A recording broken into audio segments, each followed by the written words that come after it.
बदलते भारत की शान।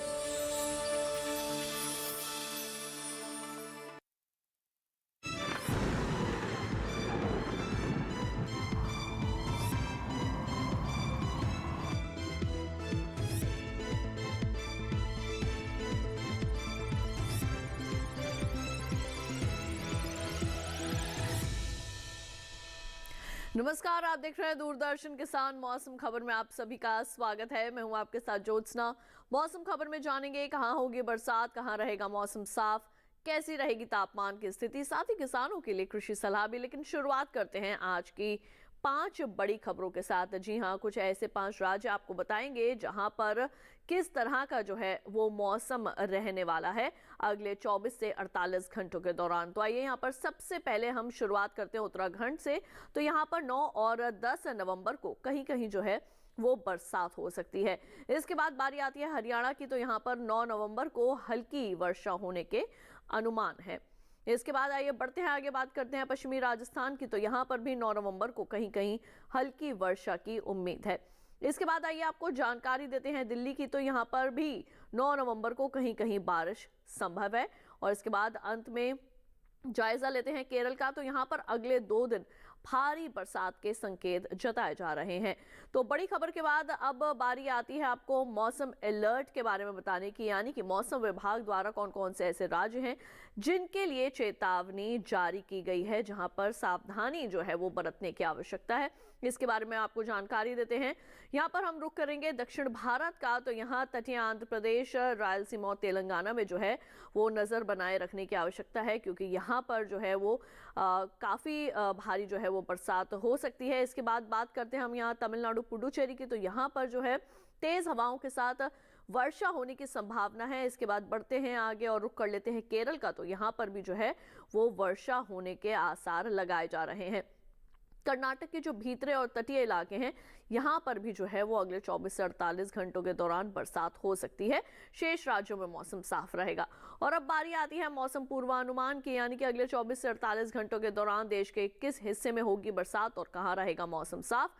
शुरुआत करते हैं उत्तर पश्चिम भारत के जो पर्वतीय क्षेत्र हैं वहां से। तो जम्मू कश्मीर, श्रीनगर, लेह लद्दाख में जो है वो कहीं कहीं वर्षा हो सकती है। हिमाचल प्रदेश में भी बरसात होने की संभावना है। जो उत्तर पश्चिम भारत के मैदानी इलाके हैं वहां पर मौसम शुष्क रहेगा, यानी कि वहां पर धूप खिली रहेगी, मौसम साफ देखा जा सकता है। पंजाब, हरियाणा, चंडीगढ़, राजधानी दिल्ली सहित उत्तर प्रदेश में और उत्तराखंड में भी मौसम साफ बना रहेगा। अब बारी आती है बढ़ने की पूर्वी भारत की ओर। तो ओडिशा में जो है कहीं कहीं बरसात हो सकती है। इसके साथ ही उप हिमालय, पश्चिम बंगाल और सिक्किम में भी बादल बरस सकते हैं। पूर्वोत्तर भारत के अरुणाचल प्रदेश में कहीं कहीं वर्षा होने की संभावना है। शेष राज्यों में मौसम शुष्क रहेगा। और अब रुक कर लेते हैं हम यहाँ पर दक्षिण भारत का। तो अंडमान निकोबार द्वीप समूह में जहाँ कई जगहों पर बरसात होने की संभावना है। तो कर्नाटक के जो भीतरी हिस्से हैं और जो केरल के इलाके हैं वहां पर अधिकतर हिस्सों के अंदर जो है वो बरसात होने की संभावनाएं बनी हुई हैं। और अब रुक कर लेते हैं हम यहाँ पर पश्चिम भारत का। तो कोंकण और गोवा में कई जगह बरसात हो सकती है। इसके साथ मध्य महाराष्ट्र में भी बादल बरसने के अनुमान है। सौराष्ट्र, कच्छ और गुजरात में मौसम की स्थिति सामान्य रूप से साफ रहेगी और ऐसा ही साफ मौसम देखा जा सकता है मध्य भारत में भी, यानी कि पश्चिमी, पूर्वी मध्य प्रदेश, छत्तीसगढ़ और विदर्भ। और अब आइए आपको बताते हैं मौसम की चाल के बारे में, यानी कि पिछले 24 घंटों के दौरान देश में कहां हुई है बरसात। तो पूर्वी भारत के गांगे पश्चिम बंगाल में पिछले 24 घंटों के दौरान बरसात हुई है। दक्षिण भारत के अंडमान निकोबार द्वीप समूह में पिछले 24 घंटों के दौरान बादल बरसे। तो इसके साथ ही तटीय आंध्र प्रदेश, तेलंगाना, तमिलनाडु, पुडुचेरी और रायलसीमा में भी वर्षा हुई। तो वहीं दक्षिण भारत के जो कर्नाटक के जो भीतरी हिस्से और जो तटीय इलाके हैं वहां पर भी बादल बरसे हैं। मध्य भारत के छत्तीसगढ़ में पिछले 24 घंटों के दौरान बरसात देखने को मिली है। तो ये हम आपको जानकारी दे रहे हैं मौसम की चाल के बारे में, यानी कि पिछले 24 घंटों के दौरान देश में कहां हुई है बरसात। इसके साथ ही मौसम खबर में वक्त हो चला है एक छोटे से ब्रेक का। जल्द लौटेंगे वापस अन्य जानकारियों के साथ। कहीं मत जाइए, देखते रहिए दूरदर्शन के साथ।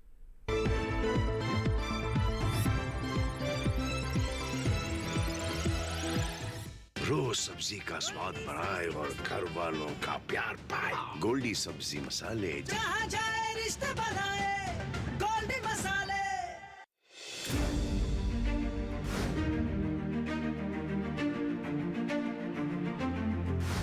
के भाव से लेकर उनकी आवक तक, पैदावार से लेकर बुआई के क्षेत्रफल तक, आयात से लेकर निर्यात तक, घरेलू से लेकर वैश्विक बाजार तक, मंडियों की सही और ताजा जानकारी पाएं। विशेषज्ञों की राय का लाभ उठाएं। देखिए मंडी खबर सोमवार से शनिवार शाम 5 बजे सिर्फ दूरदर्शन किसान पर।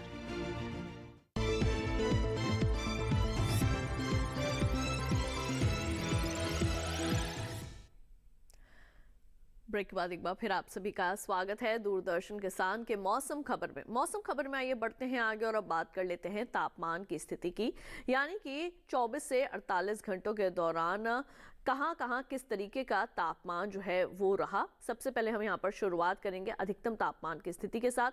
तो पिछले 24 घंटों के दौरान हिमाचल प्रदेश में अधिकतम तापमान सामान्य की तुलना में 1.6 से लेकर 3 डिग्री सेल्सियस तक ज्यादा रिकॉर्ड किया गया है।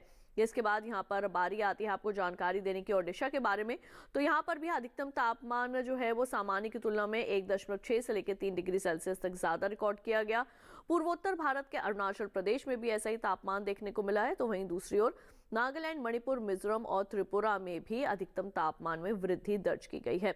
दक्षिण भारत के तटीय आंध्र प्रदेश का अगर हम यहाँ पर रुख करें तो यहाँ पर भी अधिकतम तापमान सामान्य के मुकाबले 1.6 से लेकर 3 डिग्री सेल्सियस तक कम आंका गया है।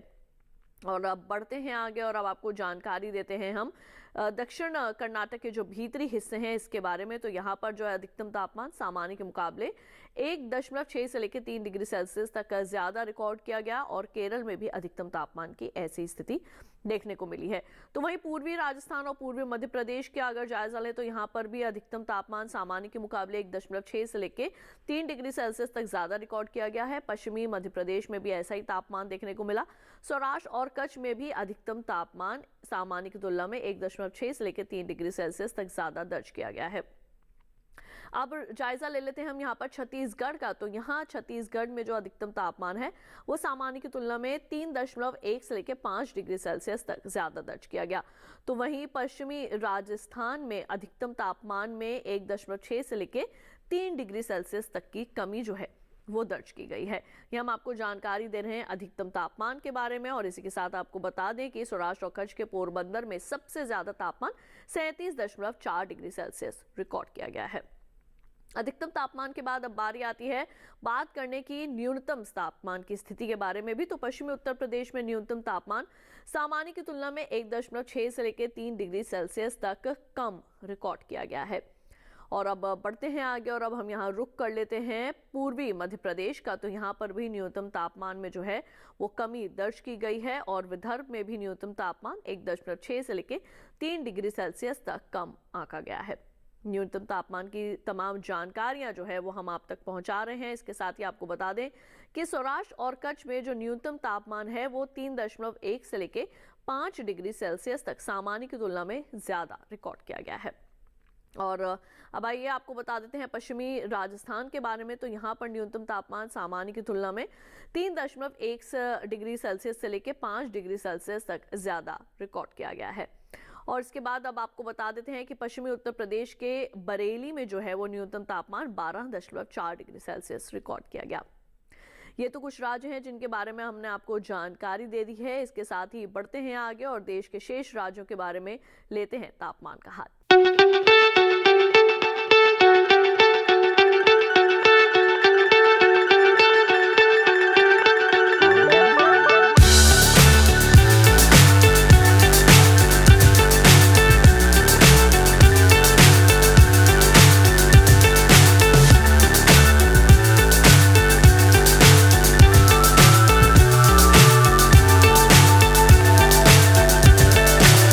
So high I'm hypnotized.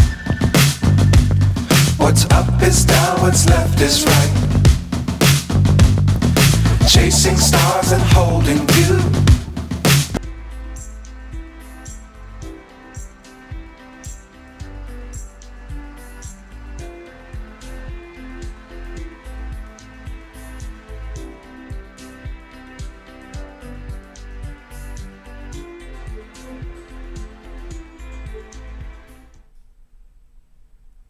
मौसम खबर में वक्त हुआ एक छोटे से ब्रेक का। जल्द लौटेंगे वापस, आप देखते रहिए दूरदर्शन के साथ।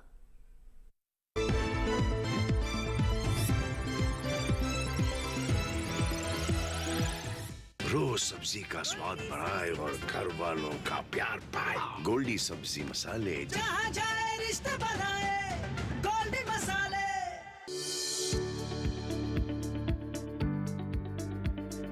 कृषि और पशुपालन है एक दूसरे के पूरक।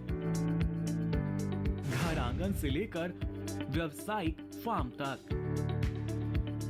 मुर्गी पालन से लेकर रेगिस्तान के जहाज तक। बीमारियों से अब पशुपालक ना हो परेशान। विशेषज्ञ करेंगे आपकी समस्या का समाधान। जुड़िए हमसे, पूछिए अपने सवाल।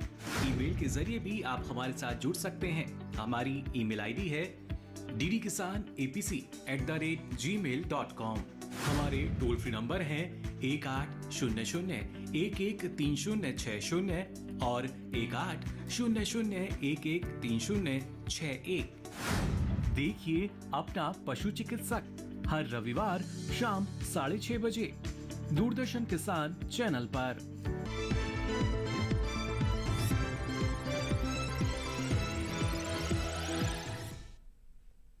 ब्रेक के बाद एक बार फिर आप सभी का स्वागत है दूरदर्शन किसान के मौसम खबर में।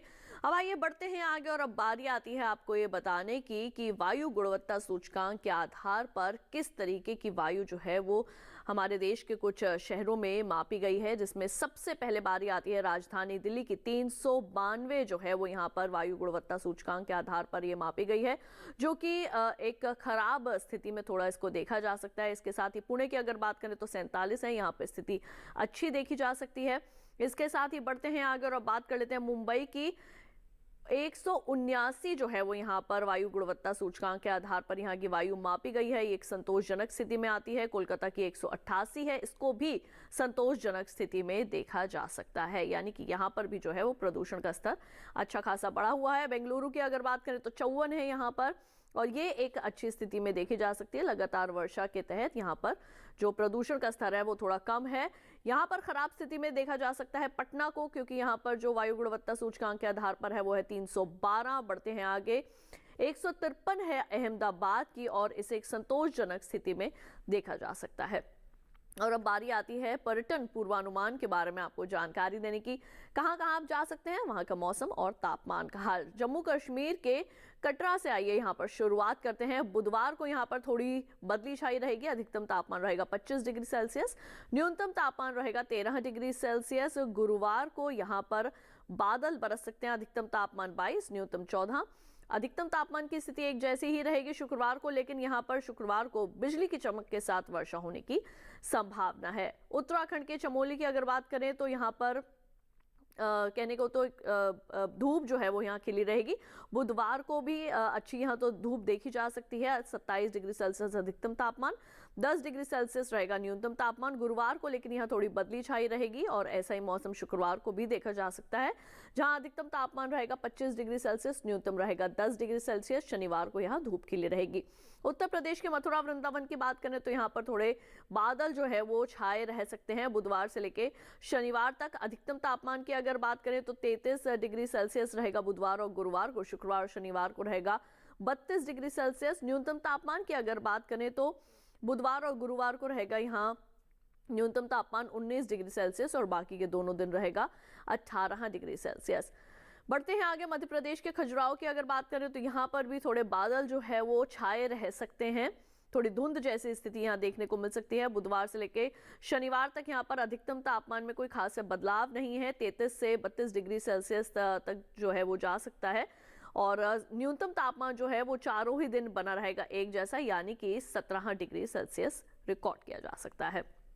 और अब बारी आती है पश्चिम बंगाल के कोलकाता की। तो बुधवार को यहाँ पर धूप खिली रहेगी, गुरुवार और शुक्रवार को बदली छाई रहेगी, शनिवार को एक बार फिर से यहाँ पर धूप खिली रहेगी। अधिकतम तापमान न्यूनतम तापमान पर अगर नजर डालें तो अधिकतम तापमान चारों ही दिन रहेगा 30 डिग्री सेल्सियस। न्यूनतम तापमान जो है वो 21 से 22 डिग्री सेल्सियस तक न्यूनतम तापमान यहाँ पर कोलकाता में जा सकता है। इसके बाद अब बारी आती है बढ़ने की आगे, और अब आइए रुक कर लेते हैं हम यहाँ पर राजस्थान के जोधपुर का। शुरुआत के तीनों दिन यहाँ पर थोड़े बादल छाए रहेंगे। अधिकतम तापमान पर अगर नजर डालें तो बुधवार को रहेगा 34 डिग्री सेल्सियस, बाकी के दोनों दिन रहेगा 33 डिग्री सेल्सियस। शनिवार को यहाँ पर धूप खिल रहेगी, अधिकतम तापमान रहेगा 32 डिग्री सेल्सियस। न्यूनतम तापमान पर अगर नजर डालें तो 19 और 20 डिग्री सेल्सियस तक यहाँ पर न्यूनतम तापमान जा सकता है। शनिवार को एक बार फिर से यहाँ पर न्यूनतम तापमान 19 डिग्री सेल्सियस होने की संभावना है। महाराष्ट्र के कोल्हापुर पर अगर नजर डालें तो बुधवार और गुरुवार को यहाँ पर बरसात होने की संभावना है। अधिकतम तापमान रहेगा 30 डिग्री सेल्सियस, न्यूनतम तापमान रहेगा 24 और 23 डिग्री सेल्सियस। शुक्रवार को यहाँ पर बादल छाए रहेंगे, 31 डिग्री सेल्सियस अधिकतम तापमान और 22 डिग्री सेल्सियस रहेगा न्यूनतम तापमान। शनिवार को यहाँ पर धूप खिल रहेगी, 31 डिग्री सेल्सियस रहेगा अधिकतम तापमान और 20 डिग्री सेल्सियस रिकॉर्ड किया जा सकता है न्यूनतम तापमान। नागालैंड के कोहिमा की अगर बात करें तो चारों ही दिन यहाँ पर थोड़ी बदली जो है वो छाई रहेगी। धूप छांव का खेल आपको देखने को मिल सकता है। 23 से 24 डिग्री सेल्सियस तक जा सकता है यहाँ पर अधिकतम तापमान और न्यूनतम तापमान जो है वो बुधवार और गुरुवार को रहेगा 14 डिग्री सेल्सियस और शुक्रवार और शनिवार को यहाँ पर न्यूनतम तापमान रहेगा 11 डिग्री सेल्सियस। इसके साथ बढ़ते हैं आगे और अब यहाँ पर बात कर लेते हैं हम सिक्किम के गैंगटॉक की। यहाँ पर भी चारों ही दिन कभी धूप खिली रहेगी, कभी बादल छा सकते हैं। अधिकतम तापमान की अगर बात करें तो बुधवार और शुक्रवार को रहेगा 18 डिग्री सेल्सियस, शनिवार को रहेगा 19 डिग्री सेल्सियस और न्यूनतम तापमान पर अगर नजर डालें तो बुधवार और गुरुवार को रहेगा 10 और 11 और 10 डिग्री सेल्सियस और शुक्रवार और शनिवार को रहेगा 10 डिग्री सेल्सियस और 11 डिग्री सेल्सियस। दक्षिण भारत के तमिलनाडु के चेन्नई का रुख करते हैं। यहाँ पर लगातार जो है वो वर्षा हो रही है। आगे आने वाले चारों दिन भी यहाँ पर वर्षा ही देखने को मिलेगी, ऐसी स्थिति बनी रहेगी। अधिकतम तापमान पर अगर नजर डालें तो बुधवार को जहां अधिकतम तापमान रहेगा 31 डिग्री सेल्सियस, बाकी के तीनों दिन 32 डिग्री सेल्सियस जा सकता है और बुधवार से लेकर शुक्रवार तक न्यूनतम तापमान रहेगा यहाँ पर 25 डिग्री सेल्सियस, लेकिन शनिवार को रहेगा 26 डिग्री सेल्सियस। इसके साथ ही आइए अब बढ़ते हैं आगे, बात कर लेते हैं हम यहाँ पर खेती किसानी की। इस वक्त हमारी खेतों में कई तरह की जो है वो फसलें लगी हुई हैं और खेतों में खड़ी फसलों का किस प्रकार से ध्यान रखना है, खासकर हमारे तटीय आंध्र प्रदेश और कर्नाटक के किसानों को, इस बारे में हमारे कृषि वैज्ञानिक क्या दे रहे हैं सलाह, देखते हैं इस रिपोर्ट में। कर्नाटक के किसान मूंगफली की पकी फसल की खुदाई कर ले। कर्नाटक में धान को तना छेदक कीट से बचाने के लिए जरूरी दवाओं का छिड़काव कर ले। कर्नाटक में सूरजमुखी और मिर्च में खस्ता फफूंदी के नियंत्रण के लिए दवाएं छिड़के। वहीं यहाँ मिर्च में रसचूसक कीट के नियंत्रण के लिए फिप्रोनिल का छिड़काव कर ले। कर्नाटक में अमरूद के बागों में मिलीबग के नियंत्रण के लिए विशेषज्ञों की सलाह से दवाओं का स्प्रे करें। कर्नाटक में ही अनार को रस चूसक कीट से बचाने के लिए इमिडाक्लोप्रिड का छिड़काव करें। यहाँ के गन्ना किसान गन्ने में प्ररोह छेदक कीट की रोकथाम के लिए इमिडाक्लोप्रिड का स्प्रे कर लें। साथ ही किसान गन्ने के खेतों में खरपतवार नियंत्रण के उपाय भी कर लें। कर्नाटक में अरहर में फूल आने की अवस्था के दौरान पैदावार बढ़ाने के लिए किसान पोषक तत्वों के मिश्रण को अरहर की फसल पर छिड़कें। कर्नाटक में मक्के की पक्की फसल की कटाई कर लें। यहाँ के किसान काबुली चने की बुआई के लिए खेत तैयार कर लें। कर्नाटक में ही कपास को रस चूसक कीट, थ्रिप्स और एफिड से बचाने के लिए नीम आधारित कीटनाशकों का छिड़काव करें। आंध्र प्रदेश में मक्के को फॉल आर्मी वर्म से बचाने के लिए फेरोमोन जाल लगाएं। अगर मक्के में संक्रमण अधिक हो तो इमामेक्टिन बेंजोएट का छिड़काव कर लें। आंध्र प्रदेश में अरहर को जाला कीट से बचाने के लिए जरूरी दवाओं का स्प्रे कर लें। यहाँ मूंगफली को पत्ती धब्बा रोग से बचाने के लिए हेक्साकोनाजोल छिड़कें। आंध्र प्रदेश में किसान पपीते और केले के पेड़ों पर यूरिया डालें। यहाँ के गन्ना किसान गन्ने को तेज हवाओं से बचाने के लिए सहारा देने का काम कर ले। आंध्र प्रदेश में उड़द की पत्ती धब्बा रोग से बचाने के लिए हेक्साकोनाजोल का स्प्रे करें। तो अभी आपने जाना कि हमारे दक्षिण भारत के कुछ राज्यों के किसान अभी फिलहाल के लिए अपने खेतों में क्या कुछ कर सकते हैं। इसके साथ ही आइए रुक कर लेते हैं भारत मौसम विज्ञान विभाग पुणे के वैज्ञानिक डॉक्टर आशुतोष मिश्रा जी का और जानते हैं कि वो हमारे किसानों के लिए क्या सलाह दे रहे हैं। जैसा हम सभी जानते हैं कि तमिलनाडु में पिछले कुछ दिनों में अनेक स्थानों पर बारिश देखी गई है। इसके अलावा अगले कुछ दिनों में भी भारी वर्षा की संभावना बनी हुई है, जिसको ध्यान में रखकर सभी प्रकार के कीटनाशकों का छिड़काव तथा उर्वरकों का प्रयोग स्थगित करने की सलाह दी जाती है। इसके अलावा लगातार वर्षा के कारण कुछ फसलों जैसे कि हल्दी, कपास और मक्का इत्यादि में जल जमाव की संभावना भी बढ़ गई है।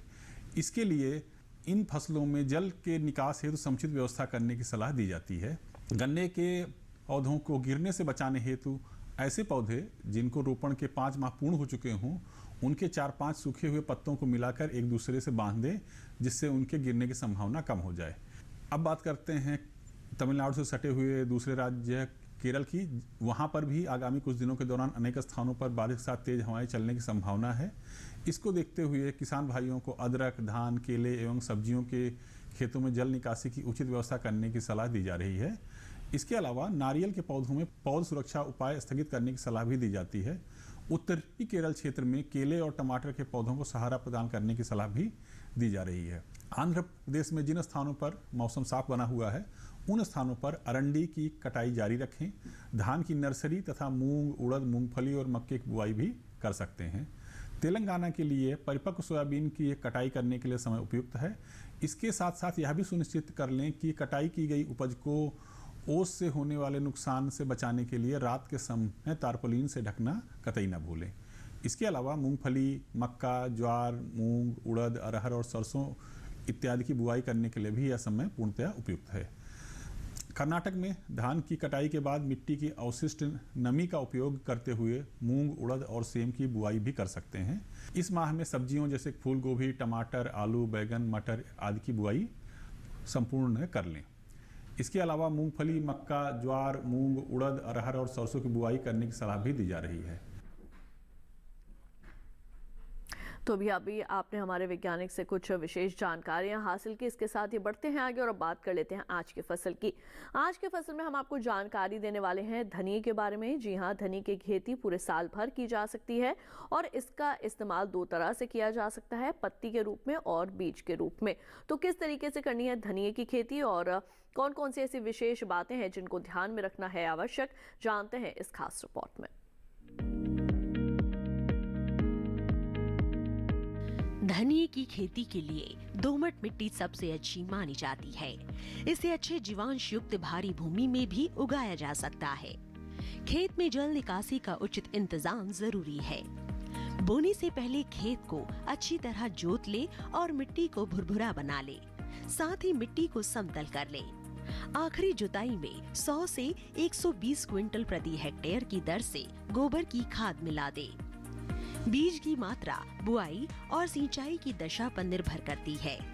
सिंचित दशा में 12 से 15 किलो बीज प्रति हेक्टेयर डालें, जबकि असिंचित दशा में इतनी ही जमीन के लिए 25 से 30 किलो बीज की जरूरत होगी। बोने से पहले बीज को उपचारित जरूर कर लें। साथ ही बुआई से पहले बीज को 12 घंटे पानी में भिगो कर रखें। कतार से कतार की दूरी 20 से 30 सेंटीमीटर जबकि गहराई 2 से 2.5 सेंटीमीटर रखें। पूरी फसल में 4-5 सिंचाई की जरूरत होती है। पहली सिंचाई बुआई के 30 से 35 दिन बाद, दूसरी 60 से 70 दिन बाद, तीसरी 80 से 90 दिनों के बाद और चौथी 100 से 105 दिन बाद करें। पहली सिंचाई के बाद निराई गुड़ाई करके खरपतवार निकाल दें। 1 माह बाद फिर से निराई गुड़ाई करें। खरपतवार की रोकथाम के लिए विशेषज्ञों की सलाह पर उचित दवाओं का छिड़काव करें। धनिये में उकठा रोग चूर्णिल आसिता रोग हो सकता है। इसे ग्रामीण भाषा में दहिया भी कहा जाता है। रोकथाम के लिए रोग अवरोधी प्रजातियां बोकर भी बीमारियों से बचा जा सकता है। फसल चक्र अपनाना भी बेहतर रहता है, लेकिन किसान इस बात का ध्यान रखे कि फसल में किसी भी तरह की दवा का छिड़काव करने से पहले कृषि विशेषज्ञों की सलाह जरूर ले। पूरी फसल होने पर पत्तियों की तुड़ाई सावधानी से करें। ध्यान रहे तोड़ते समय पत्तियां बर्बाद ना होने पाए। 1 हेक्टेयर जमीन से 125 से 140 क्विंटल तक हरी पत्तियां ली जा सकती है।